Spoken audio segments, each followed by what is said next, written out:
ፈጣሪ ይላል ኢየሱስ ፈጣሪ አንቺ በጣም እኮ ከባድ ነገር ነው። ፈጣሪ እንዴ ፈጣሪ ማንን ነው ፈጣሪ የሚለው? የላከውን አሁን ፈጣሪው ነው ለሱ አማ ሚስጥረ ስላሴን ማወቅ ያስፈልጋል። ኧረ በለው እኔ የለሁበትም። እጄን ከደሙ ንጹህ ነኝ። እኔ ፍጡር አላመልክም። ሲሰግድ የነበረ አካል፣ ሲያመልክ የነበረ አካል፣ ሲጾም የነበረ አካል አስቡት ያጀማ። በባይብል ውስጥ ኢየሱስ ሲጾም ነበረ። ለማን ነው የሚጾመው?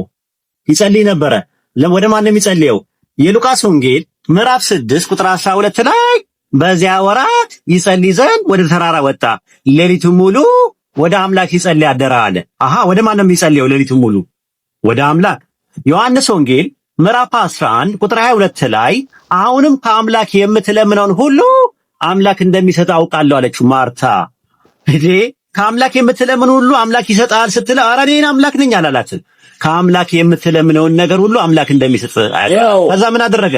ወደ መቃብሩ ሄደና ዮሐንስ ወንጌል 11:41 ላይ ኢየሱስም አይኖቹን ወደ ላይ አንስቶ እንዲህ አለ፣ አባት ሆይ ስለሰማኝ አመሰግናለሁ፣ ሁልጊዜ እንደምትሰማኝ አውቃለሁ ብሎ ሙት አስነሳ። ጸልዮ ነው ሙት ያስነሳው። ዕብራውያን ምዕራፍ 5 ቁጥር 7 ላይ አምላክን ስለመፍራቱ ተሰማለት ነው የሚለው። አምላክን ይፈራው ነበረ፣ የሚፈራው አምላክ ነበረው የራሱ። ኢሳይያስ ምዕራፍ 11 ቁጥር 3 ላይ ያዕቆብ በመውጣት ደስታውን ያያል አለ። የሚፈራው አምላክ ነበረው። በጣም ነው የሚገርመው። ኢሳይያስ ምዕራፍ 29 ቁጥር 13 እና ማቴዎስ 15:9 ላይ ፍርሃት የሚባለው ነገር የአምልኮ ክፍል ነው። ኢየሱስ ይጾም ነበር፣ ወደ አምላኩ ይጾም ነበረ። ማቴዎስ ወንጌል ምዕራፍ 4 ቁጥር 2 ላይ ምንድን ነው የሚለው? 40 ቀንና 40 ሌሊት ከጾመ በኋላ አለ ጾም ለኔ ነው ይላል ፈጣሪ። ለማን ነው የጾመው?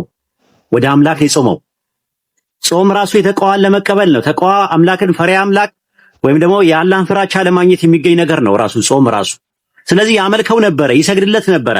አሁንም ሰማይ ላይ ራሱ ሄዶ አምላኬ አምላካችን እያለ ይናገራል። እዛ ሄዶ ራሱ አምላኪ ነው ራሱ ያመልከዋል፣ አብን ያመልከዋል ሰማይ ላይ ሄዶ። እንዴት ነው አንድ ፍጡር ሰማይ ላይ ሄዶ ፈጣሪን እያመለከ እየጾመ እየሰገደ እየጸለየ እያያችሁት ተመልሳችሁ ያንን ፍጡር የምታመልኩት?